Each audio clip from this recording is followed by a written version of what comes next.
Ronald Kray, company director, convicted of murder, 30 years.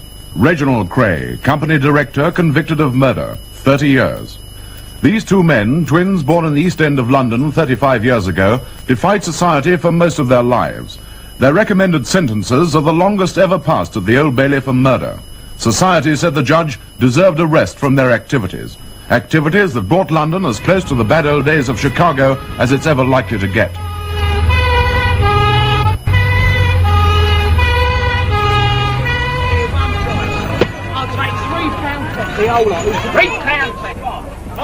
From the very start, on their own private manor, a word they borrowed from the police to describe the streets, pubs and clubs of the East End, on their own private manor they fought for a name, for a reputation.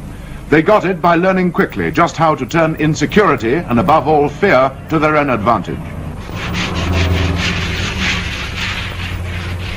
Theirs is no story of a fight against poverty or a broken home. At Valence Road in Bethnal Green, like a lot of East Enders in the post-war years, they lived a comfortable and close-knit family life.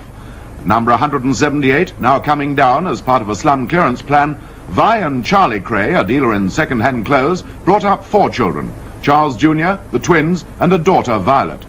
Next door lived Auntie May and a grandfather, once the famous Cannonball Southpaw, a professional boxer.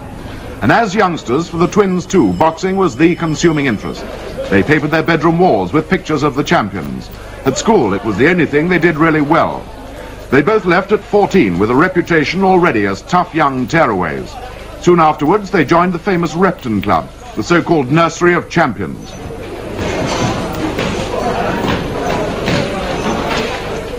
A probation officer had asked the club to take them in. Repton agreed on the understanding that they'd behave themselves. And for a time it did seem that the discipline required by the club was having an effect. They were never any trouble. They joined in the strict and strenuous training sessions. They were fit and fast learning how to handle themselves. Boxing, of course, has always been a draw for East End boys. For one thing, if you're good, there's money in it. And the Kray twins were above average. In 1950, at the age of 17, they turned professional. On their first appearance, 6-round preliminaries at Mile End Bath, they both won. In all, Ronald had 6 fights and won 4. Reggie had 7 and won the lot.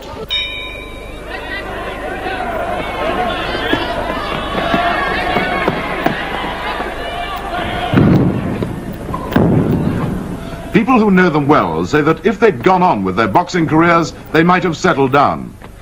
Up to then, they'd had only minor brushes with the law. But now came the first real test, the first genuine confrontation with authority, national service.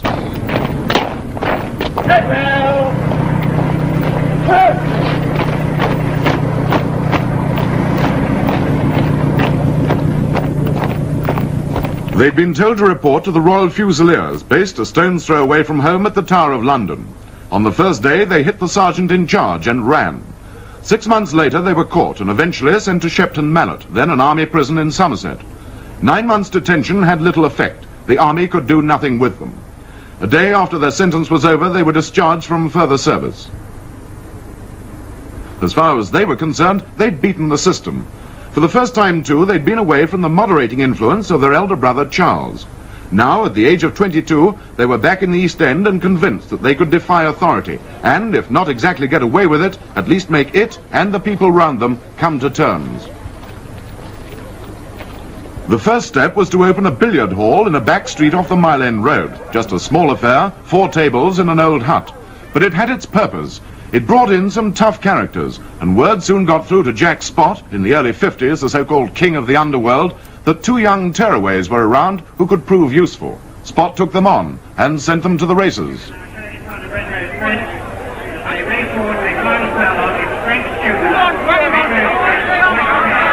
Part of Spot's money came from bookies. He controlled some of the pitchers. It was the Kray's job to collect the dues and deliver them for a cut. It wasn't exactly a lucrative pastime, but they were learning about pension lists, jarring, Zumpa cars, slaughter, the corner game, and dozens of other obscure underworld practices. At the same time, they were trying things out for themselves. In the East End, local cafe owners and shopkeepers were paying out money, small sums, a few pounds a week, to save any trouble. Roland Millington was a detective superintendent in the district. He knew only too well what was going on. He tried many times to get people to stand up in court to give evidence against the Krays. No one would do it. They were simply too scared. He took his problem to Scotland Yard, but apparently there was little they could do either. But on November the 6th, 1956, Ronald Kray did land in court on his first serious charge, causing grievous bodily harm. He was sentenced to 3 years, with 6 months concurrently for carrying a loaded revolver. The recorder, Sir Gerald Dodson, said Kray and 2 others involved in the attack had plunged parts of the East End into an abyss of brutality. To Kray's disgust, he was sent to a security wing at Longgrove Mental Hospital, Epsom. To prove his sanity, as he later put it, he escaped. On Whit Monday, 1957, Reggie Kray came into the visitor's room wearing identical clothes. Ronnie went out for the tea and never came back. By the time the authorities had sorted out which twin was which, Ronald was in comfortable hiding in London. 5 months later, he gave himself up. The object had been achieved. He was regarded as sane enough to be sent to Winchester Prison to complete his sentence. In the East End, incidents like Longgrove all added to the Kray reputation. The people there read about it, talked about it. The name Kray was taking on a very special meaning. It was time to try something bigger, beyond the small cafes and restaurants, to a particular kind of gambling club. They were illegal, but at that time they were doing good business.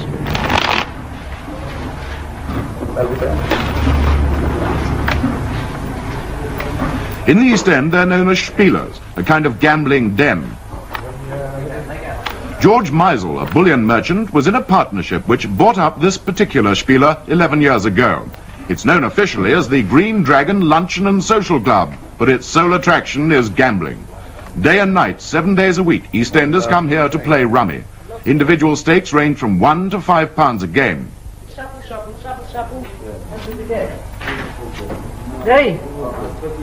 The Krays let George Meisel know they wanted to protect him. He refused, and the club was smashed up. Finally, his co-directors persuaded him that the only way to keep in business was to pay up. At that time I had a manager who was connected to the firm, or people known as the firm, and he paid it. And how much did you pay? £40 a week. For how long? Approximately 10 years. So that means you paid out something like £20,000? In that region, yes. So here was a form of regular income. The money was coming in. And so long as people went on paying, so long as they remained afraid, the money would keep coming in. So far, they were now in their middle 20s, the Krays' reputation was based entirely on brutality and violence. It wasn't enough. They wanted admiration from society at large. And to get it, they began by opening their own club, the Double R in Bow Road. It provided a comfortable headquarters. On the floor above, they built a gymnasium. They invited the British heavyweight champion Henry Cooper along to the opening ceremony. Next, they approached Robert Hare, the then mayor of Bethnal Green, to find out how they could help his charities. On one occasion, they took the initiative themselves, to everyone's embarrassment. I've already said I've got some stuff for the old people. So we carried it in bundles all right through the gangway of these old people, you know. Checker Barry grew up in the East End with the Krays. He watched them develop, followed their careers closely. And we went to leave. So the mayor says, "Don't go yet." He said, "I want to give you some cheers from the old people." Well, you know, I'm a bit shy of anything like that, and so is Ronnie. So he said, "You take the bows," he says, "and I'll see you later." I went to run out. So, "Well, don't go without me." And I went to run off the stage and all. So he said, "No, stay." And the mayor held us, and he says, "Right, 3 cheers, hip hip, hooray," and I was cheering away, you know. If the ground could have opened, I'd have slipped through it, you know, so embarrassed. And we ran down the aisle, and as we was running, walking through the gangway, people was patting us on the back and everything, and cheering us like it was the president coming over to the United States of America. And the thing is, I didn't know till afterwards, a few years afterwards, this stuff could have been hot. Well, I suppose it was hot. And the thought of it, if the police had raided that place then, there would have been the mayor, me, Ronnie, and about 200 old pensioners all in court, you know, on receiving charges. At the local town hall, they sat on subcommittees set up by the mayors to organise charity functions. One of the most popular was a boxing tournament. Often they were organised by the Repton Club. And while the youngsters trained themselves up to take part, the twins would buy hundreds of pounds worth of tickets, mostly ringside. These they resold or gave away to prominent personalities. In all, they claimed they'd raised more than £10,000, money that did go to charity, even if the motive was somewhat suspect. The secretary of Repton Boxing Club, Mr. Harry Minter, explains how he felt they were using the club. I think it was what I would term a front. Because if ever they were in trouble, they were able to say, quite truthfully, what they did for charity through the Repton Club. Stood them in good stead, character-wise. To keep up their image, in the summer of '62, the Krays opened the Kentucky Club. It was still in the East End, but with £2,000 spent on the decorations, just the place to bring the sort of people they now wanted to impress. The club's name featured in Joan Littlewood's Cockney comedy Sparrows Can't Sing, shot almost entirely in East End locations. Unwittingly, the film was a gift. For the first time, it gave the twins an opportunity to play host to people in the real show business world. In March 1963, they held a party in the Kentucky Club to celebrate the film's world premiere. The photographers were there, as they were whenever the Krays wanted them, with boxers Rocky Marciano, Sonny Liston, Freddie Mills, with entertainers Sophie Tucker, Shirley Bassey, Billy Daniels, with peers and politicians, Lord Effingham, Tom Dryburgh.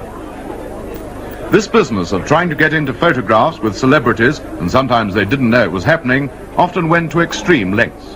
I remember on one occasion at the Repton Club, as a charitable evening, the twins had... Harry Mitchell, a journalist in the East End for 40 years. And the local DI, going through the list of people who were around to have their photographs taken, found that the Kray twins had got themselves positioned almost behind Princess Margaret and Lord Snowdon, who were the guests of honour for the evening. Well, needless to say, he got cracking very, very quickly, and they were not behind. The final part of the whole business was it made them respectable. It gave them some respectability, something to base their lives on, you see. And of course, people thought from that, you see, they weren't bad fellows. They weren't bad fellows, where in actual fact, that their money was easy to come and they could afford to spend it, because it wasn't theirs. By 1964, their home in Valence Road, Fort Valence, as it was called because of the collection of swords they kept there, was an East End landmark. Outside stood one of the few obvious signs of affluence, a maroon Ford Galaxy, now owned by a South London car dealer. The Krays bought it originally on hire purchase, but for the neighbours at least it provided a sure sign that the owners were doing well, even though they were still based at their parents' home. It was immaculate inside. A tiny little Victorian terrace workman's cottage. Every single door had a lace curtain over it, tied back with pink ribbons. The place was full of art. Nemone Lethbridge, as a young barrister, defended the Krays on a number of minor charges.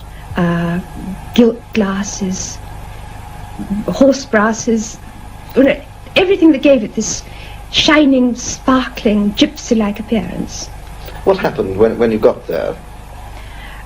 Well, I was taken to an upstairs sitting room, and again, a beautifully polished room. There were people in every single room. There appeared to be conferences going on here, there, and everywhere. What do you think was their reputation in the East End? Was it based purely upon fear? I don't think so, obviously, but one speaks now with hindsight after all that's happened in this case. Fear played a large part in it, and I think this is because they always did what they threatened. There was no messing about. If they threatened to do a thing, it was done, and this is why people really did fear them. But at the same time, people in the East End would say to you, oh, I was with Ronnie and Reggie last night. Just as actors, I was in the White Elephant with Larry and Albie. It was the summit of glory, to be seen in the company of the twins and to be bought a drink by them. And undoubtedly they were generous, and they did give to charity and so on and so forth. Of course, one mustn't inquire too closely into the origin of the money that went to charity. But they never repudiated their Cockney origins, and they never left the East End. 6 for the bank, and 2. The bank wins, 25. But soon their operations, at any rate, did begin to spread west. In the early 60s, gaming in Britain became a legal pastime. The prospects of huge profits was not something the Krays were slow to appreciate. They bought themselves into Esmeralda's Barn, then a fashionable club in Knightsbridge. As a business venture, it failed. The Krays used the club as a one-way bank, somewhere to get money out of without putting it back. But at Esmeralda's, for the first time, they did come in touch with the so-called high life. They thought they'd made it at last. Because we had a man working there, you know, high birth, you know. I mean, we come from the East End of London. This man had a title, I suppose, I don't know. And he used to say to me, now look at them lot. They all owe me money. Everyone around that table owes him money. And they're all, you know, people like that. And he'd say, I'll just show you, excuse me. And this man used to come over, of high birth. And he'd say, will you give me 2 teas, please? And he'd say, just run away and come and say, now, he's earning £15 a week for us, and they're looking down on us. He said, those days are over. When we was in the East End of London and all these snobs looked down on us. He said, now, he said, we're equal to them. March 1965, the Krays are in the dock at the Old Bailey charged with demanding money with menaces from a baronet. After a retrial, the jury disagreed. The Krays were acquitted. Back home at Valence Road, the family was triumphant.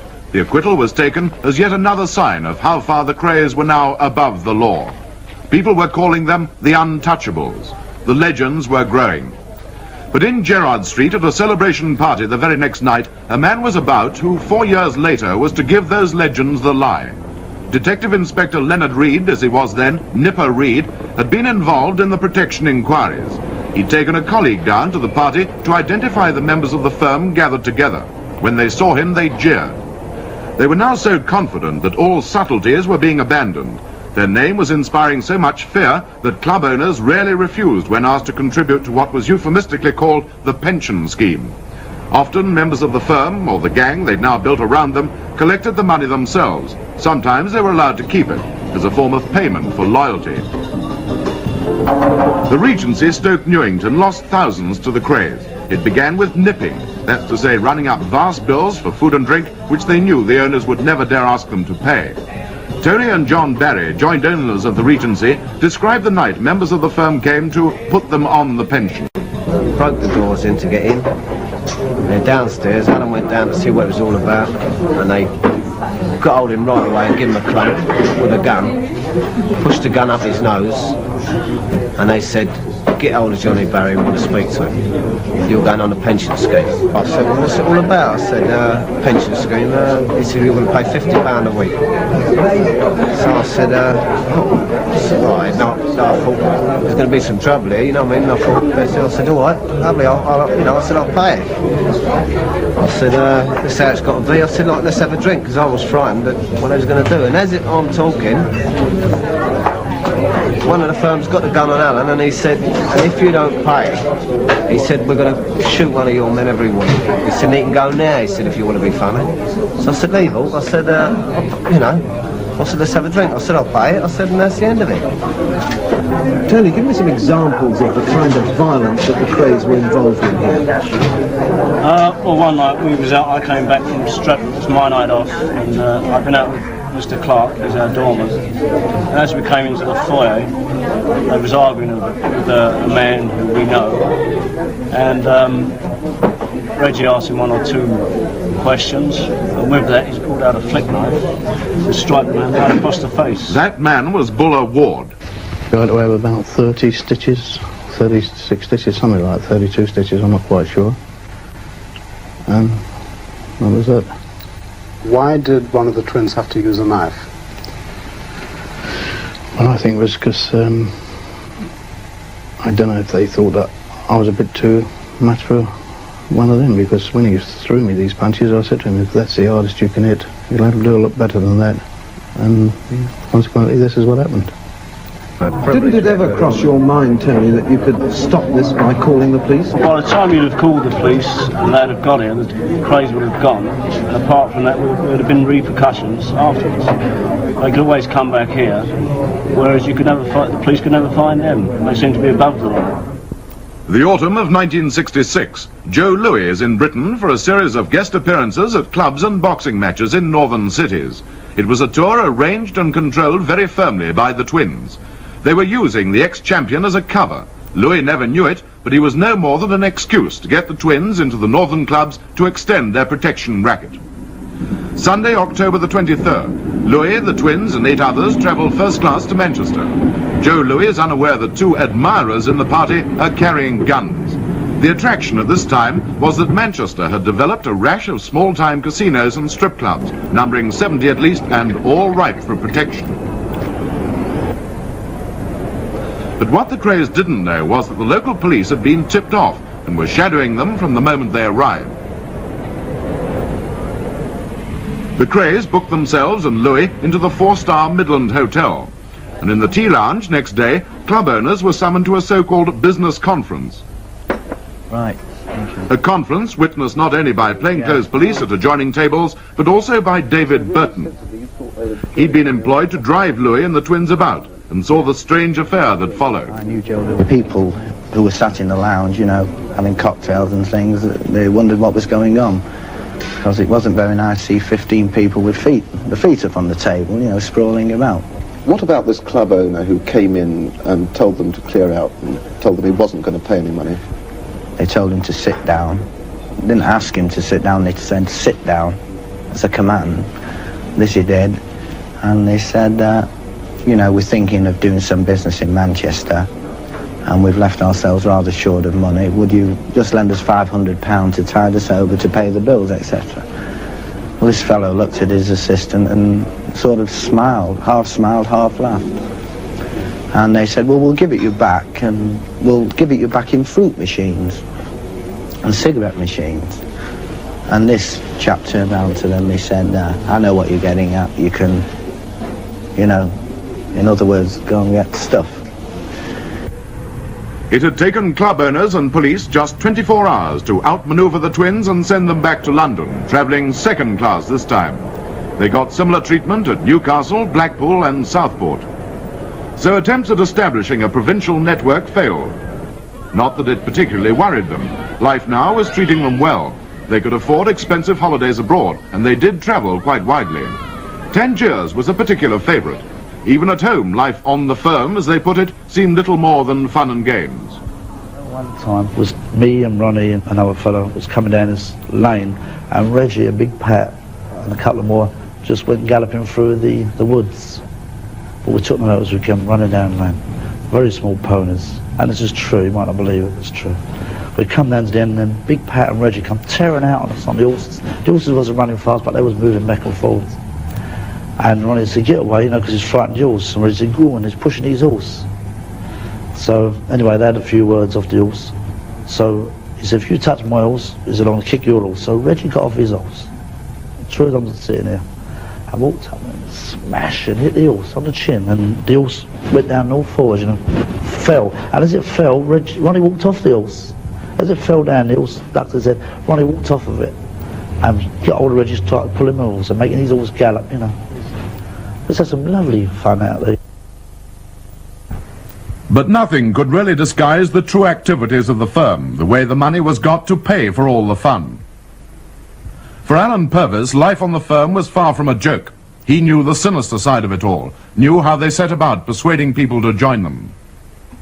After I was released from Canterbury, I found my financial means very low at the time, and I was asked to meet various people that were connected with the twins.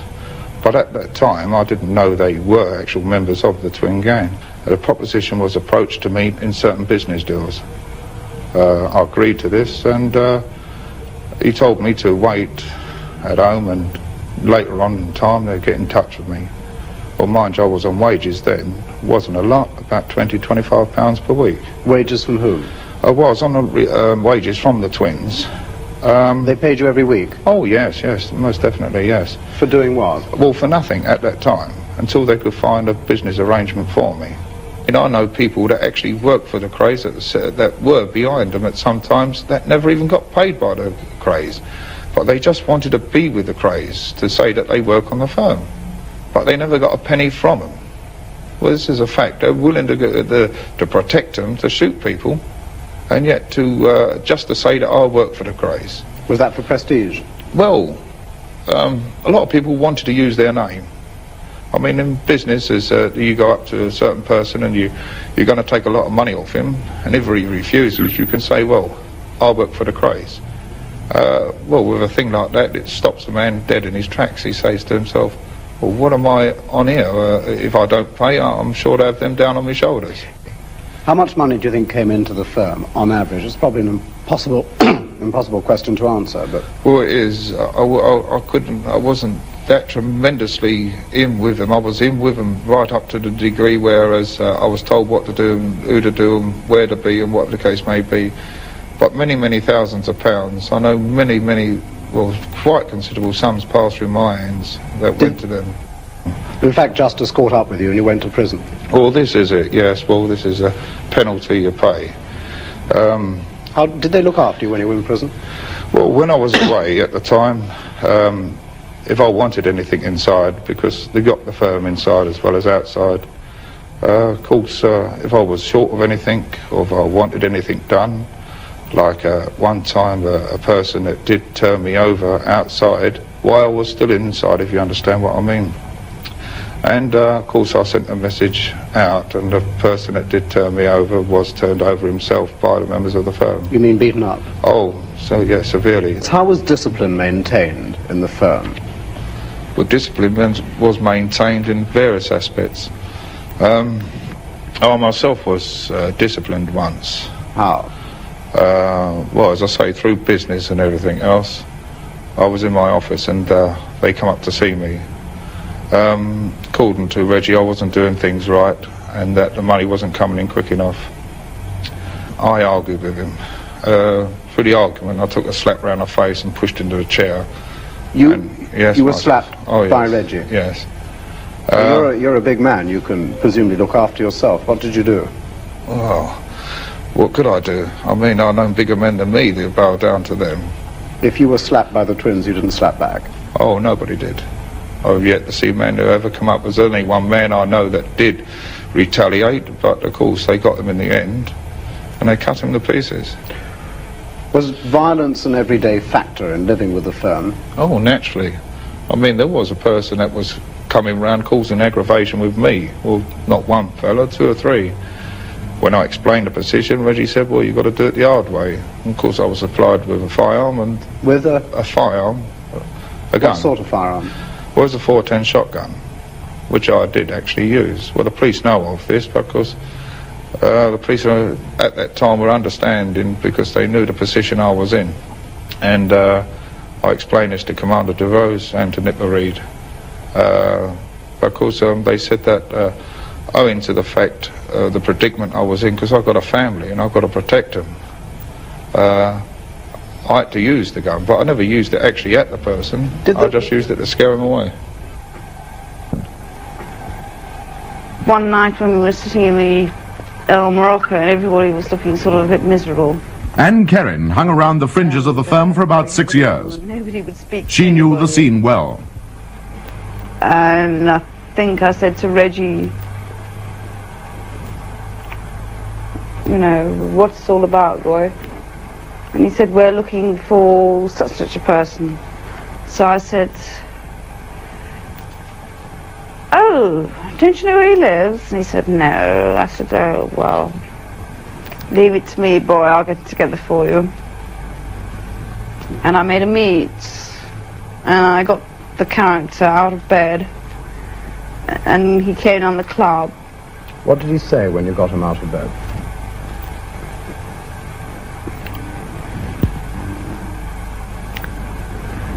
I think he said he knew it was coming to him, or words to that effect. He knew he'd done something out of order, and he had to sort of pay for it. He walked down like a little lamb, and he was greeted, sort of, you know, with a right-hander, which I suppose, in due respects, he deserved. Did you find that any people who were attacked by them still maintained some sort of loyalty towards them? Some people do. Give me an example. Well... You don't have to name him or her. Well, I know somebody who was, let's say, well attended to, down to absolutely nothing really, but they were sort of well seen to. And they finished up with 182 odd stitches, But even to this day, you couldn't go to them and say, you know, give evidence against Lonnie or Reggie, because this character, he wouldn't sort of do this, not for fear of them or anything, because he's sort of loyal and he sort of, I don't know, he digs them. Really and truly, people had no reason to be frightened of them. Well, 182 stitches in the face would frighten me. Yes, I suppose in a way it frightened me, but there again it wouldn't really, because you can have, you're either dead or plastic surgery, you know. Why do you think so many of their friends, including members of the firm, have now given evidence against them? Well, I think mainly because they were all up to little sort of, no, how can I put it? They were all up to various little bits of skullduggery of their own, which they knew at some time or other had to come to an end. And I think various people, like the Weasel, Nipper Reed, and so various other people said to them, well, you know, if you don't sort of go our way about this, we'll have you for that. This is not only something I think, it's something I know. So there wasn't really that much loyalty in the end? No, everybody was out to save their own skins. And this is why Ronnie and Reggie have been put in the position they're in, which in actual fact they don't deserve to put in, because they, you know, if you know them well, they are sort of decent guys, you know, apart from the fact, all right, same as you and I might have a row, and I might sort of stick a glass in your face. They are exactly the same. Exactly the same. In the second week of March 1966, the violence reached its climax with murder. First, there was the gunfight at Mr. Smith's club, Catford, in which one man was killed and several injured. It was between two gangs, one of them, the Richardson gang, to establish who should collect protection money from the club.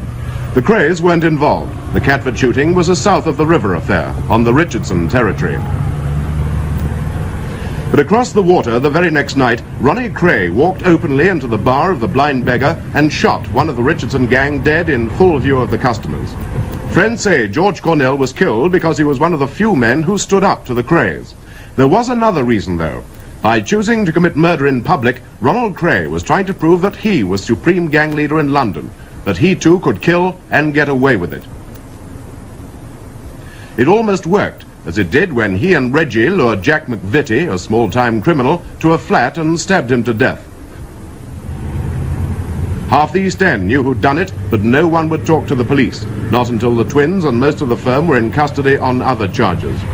By now, the violence was going too far, even for some of the firm themselves, and it could well have gone on. Norman Lucas, chief crime writer for the Sunday Mirror, was one of 7 people, including Superintendent Reed, on a murder list. They began making telephone calls to my home in Surrey, or rather they didn't, but obviously some of their henchmen did. They were telephone calls that came sometimes during the night. Sometimes it would only be heavy breathing down the phone.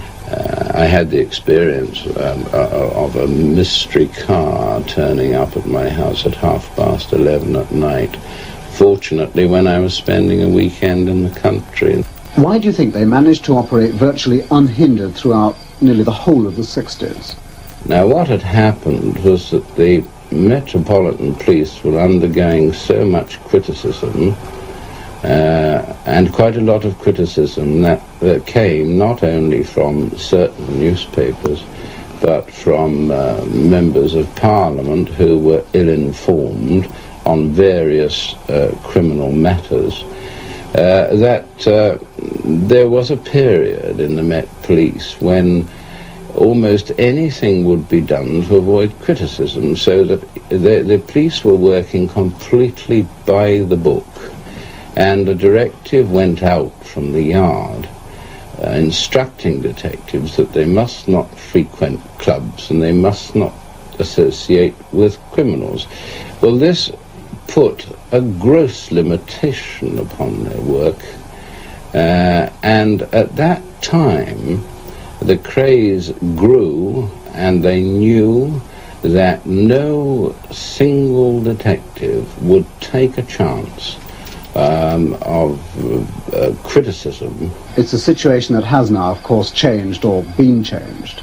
It's changed because in the end the situation became so grave that I know the Assistant Commissioner of Crime at the Yard, Peter Brodie, and Commander John Giroux thumped their desks and said, no matter what criticism we get, this gang has got to be smashed, and we've got to put an end to gang activities in London, because of course they knew that the mafia was beginning to move in. And it was to try to meet the mafia that Ronald went to New York. He'd always wanted to go, but he wasn't certain he'd get a visa from the American embassy.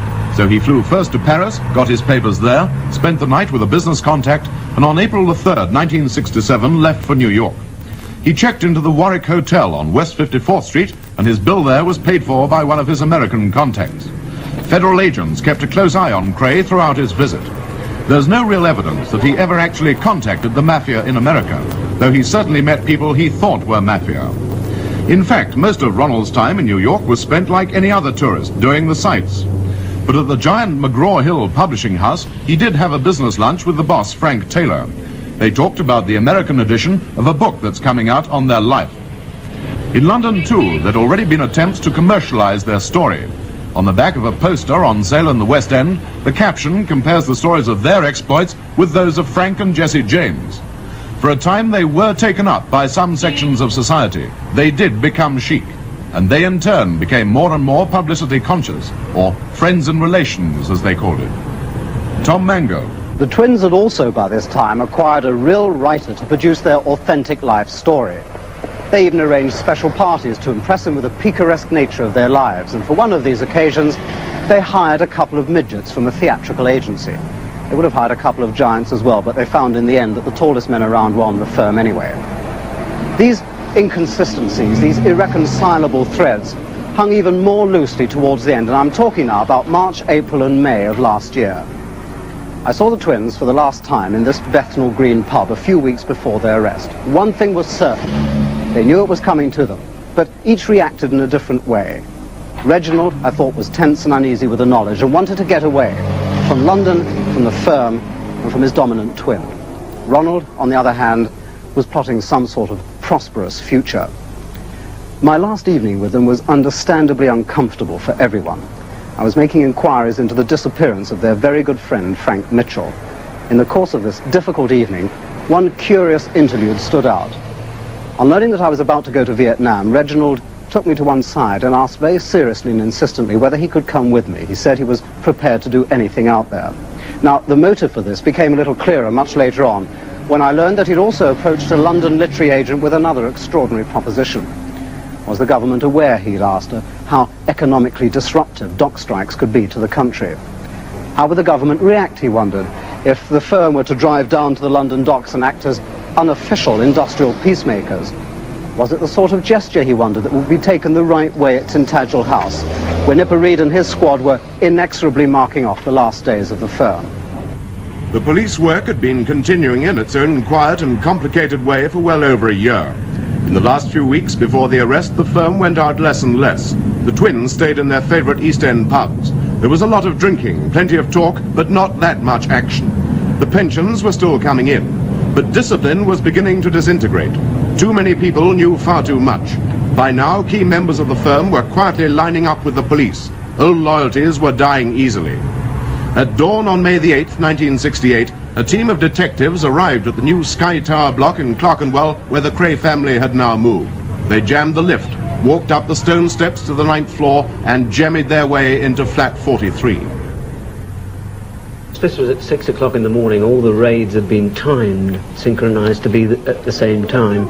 And we knew that the Krays the night before had been to a West End club and they didn't return. Chief Superintendent Leonard Reed in his operations room at Tintagel House. and in fact they were in bed.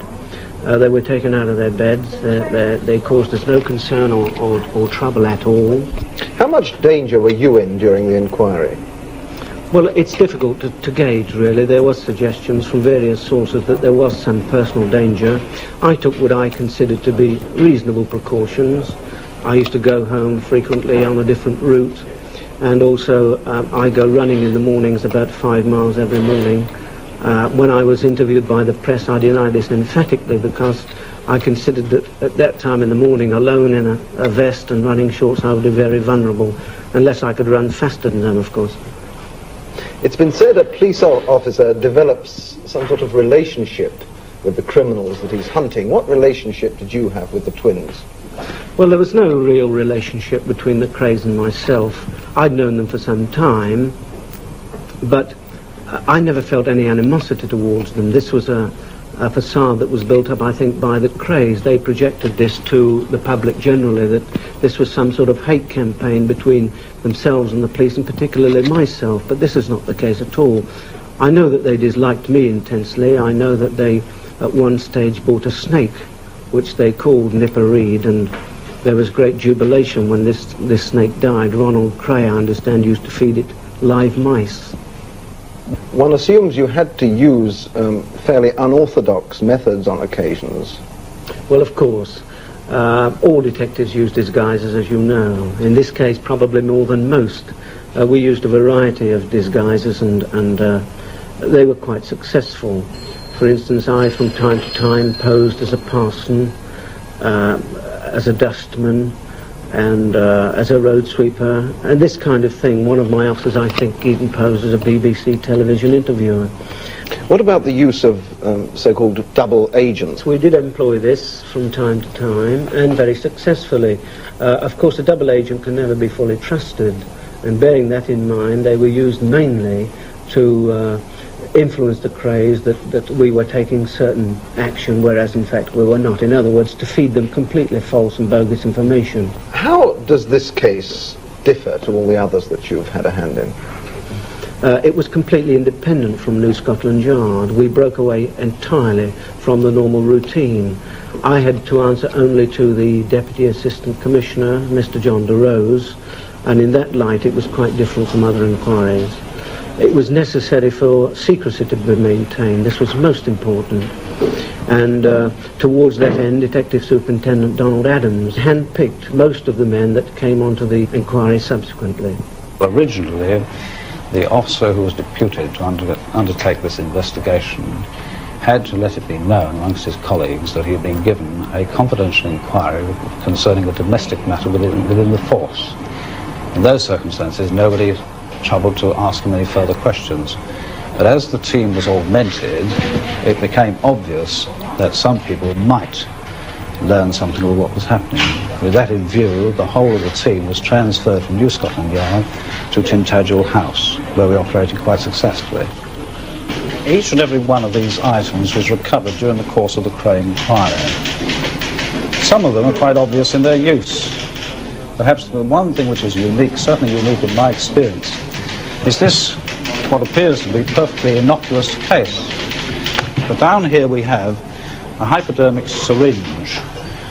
This bottle here was to have contained cyanide. The idea of the operation was that this needle here would protrude, not as far as it is at the moment, but just a little way out of the box. And by manipulating this ring here, the plunger would be released, which would release the cyanide which is inside the hypodermic syringe out into the needle. Now the way in which it would have been used would have been to have swung the case so that the needle penetrated the victim. The cyanide would enter the victim's body and he would be dead within 8 seconds.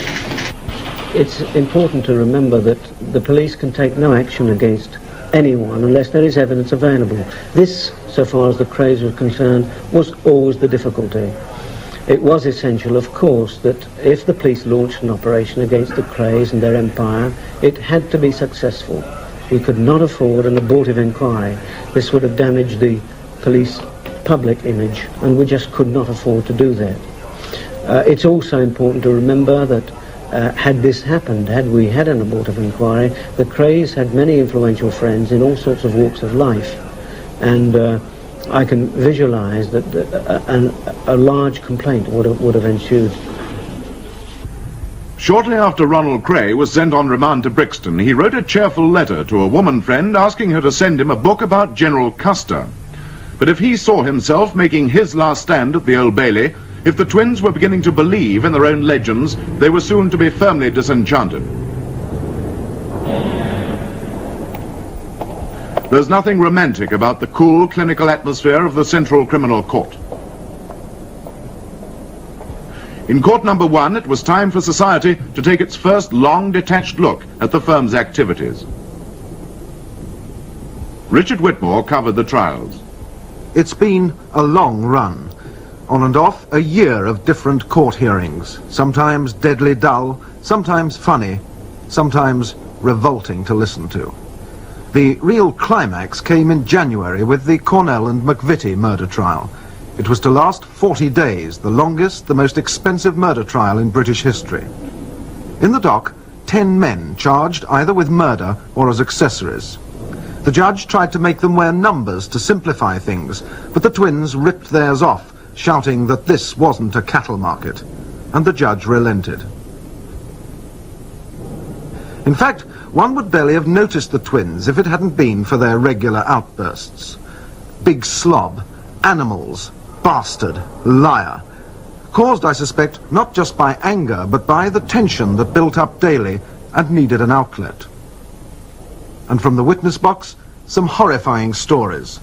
The twins' former henchman who saw Jack McVitie murdered.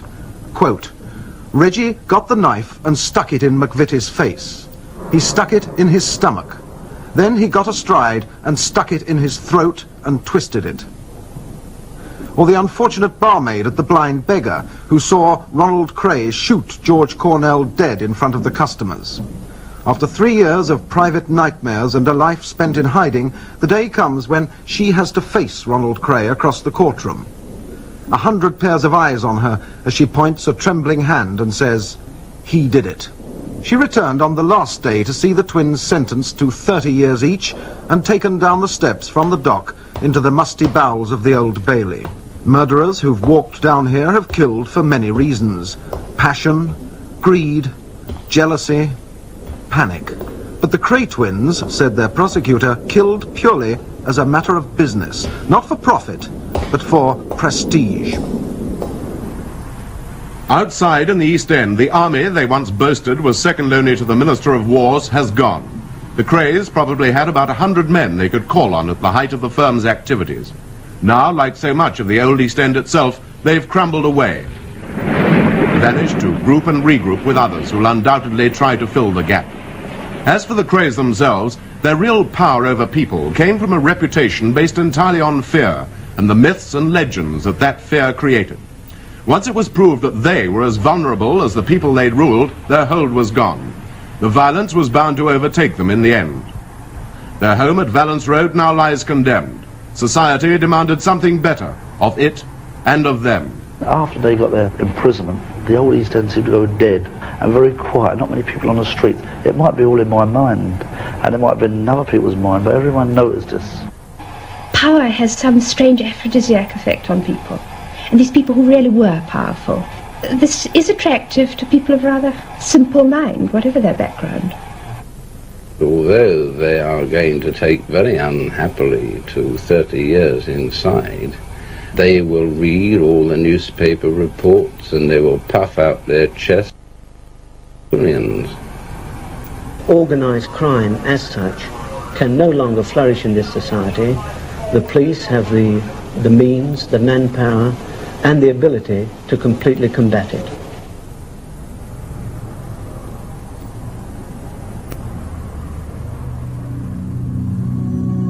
Thank you for watching. If you enjoyed the video, please join our Facebook group. It's called Kray's Crime Lords of London. We're a friendly, moderated group with over 1,000 Kray and other celebrated gangster videos available for view. There's also thousands of images in the photos sections. The link for the group is in the YouTube description section. I hope we see you there soon.